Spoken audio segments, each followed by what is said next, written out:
Taylor Swift, the pop titan whose Eras Tour redefined live music in the 2020s, has long been more than a performer. She's a cultural force, a billionaire philanthropist whose actions speak louder than her chart-topping anthems. Dubbed the ethical billionaire by admirers worldwide, Swift's latest docuseries, The End of an Era, peels back the curtain on her Eras Tour odyssey, revealing not just the spectacle but the soul behind it.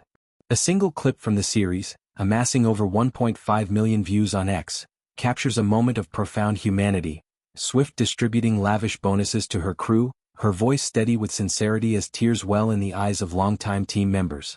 Taylor Swift is the first ethical billionaire, one fan proclaimed in the comments, a chorus echoed by thousands. Taylor handing out bonuses to the Eras crew got me sobbing. She is so kind. This isn't performative goodwill. It's the ethos of an artist who wields her influence like a lifeline, extending it to those who've built her empire alongside her. The docuseries, streaming on Disney Plus and released on a poignant Friday, chronicles the tour's triumphant arc, from its feverish kickoff in Glendale, Arizona, in March 2023, to its emotional finale in Vancouver this past fall, while delving into the personal toll of superstardom. Swift, now 36, emerges not as an untouchable icon but as a woman navigating grief, fear and joy with raw vulnerability.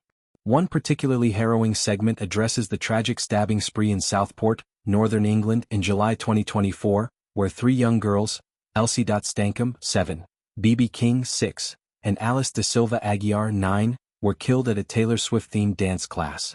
The attack, perpetrated by teenager Axel Rudakubana and wounding 10 others, ignited Britain's worst anti-migrant riots in decades, thrusting Swift into a maelstrom of sorrow and scrutiny. In the footage, Swift's composure cracks backstage before her sold-out Wembley Stadium concert in August. "There was a horrible attack at a Taylor Swift-themed dance party," she says, her voice breaking as she wipes away tears.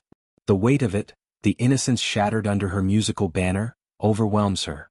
"It's going to be fine because when I meet them I'm not going to do this. I swear to God I'm not going to do this," she vows, steeling herself for an audience with the victims' families and survivors. The meeting, captured in unflinching intimacy, shows Swift listening intently, her empathy a balm amid devastation. Afterward, she retreats to her mother Andrea's embrace, sobbing as the reality sinks in. "From a mental standpoint, I just do live in a reality that's very unreal a lot of the time," she reflects.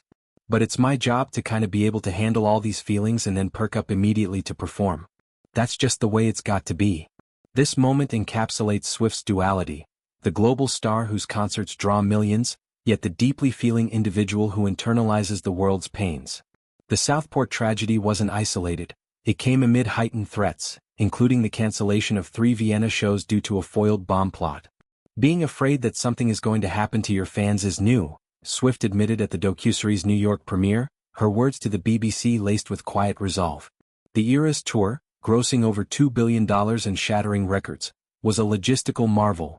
150 shows across 5 continents, with elaborate set pieces, surprise guests and Swift's 7-octave range propelling anthems like Anti-Hero and Karma. But behind the pyrotechnics lay a team of thousands. Dancers, technicians, stylists, all sustained by Swift's legendary generosity. The bonus clip, set during a tour wrap party, shows her presenting checks, 6-figure sums for many, personally with handwritten notes thanking each recipient by name.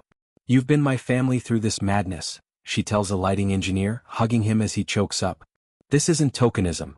Swift's history of equitable pay and profit-sharing dates back to her 2015 Apple Music advocacy, where she leveraged her clout to ensure artists received royalties.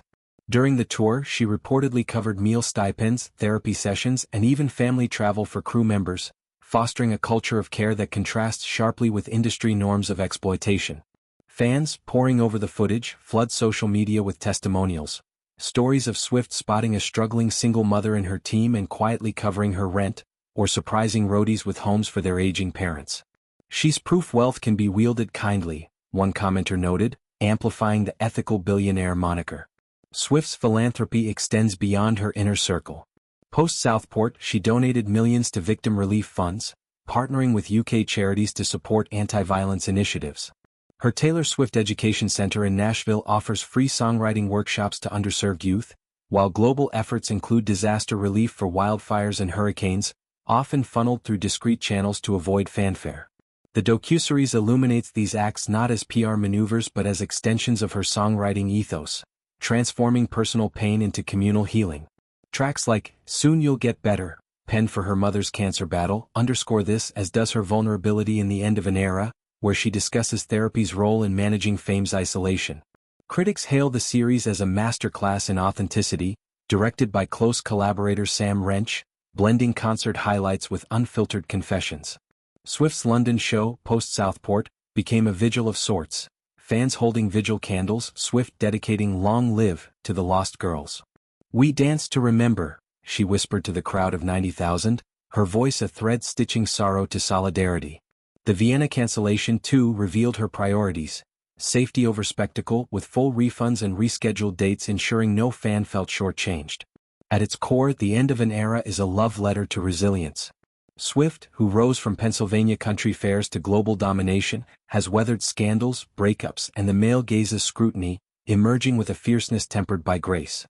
Her generosity, financial, emotional, artistic, wins hearts because it's woven into her being, a refusal to let success calcify into indifference.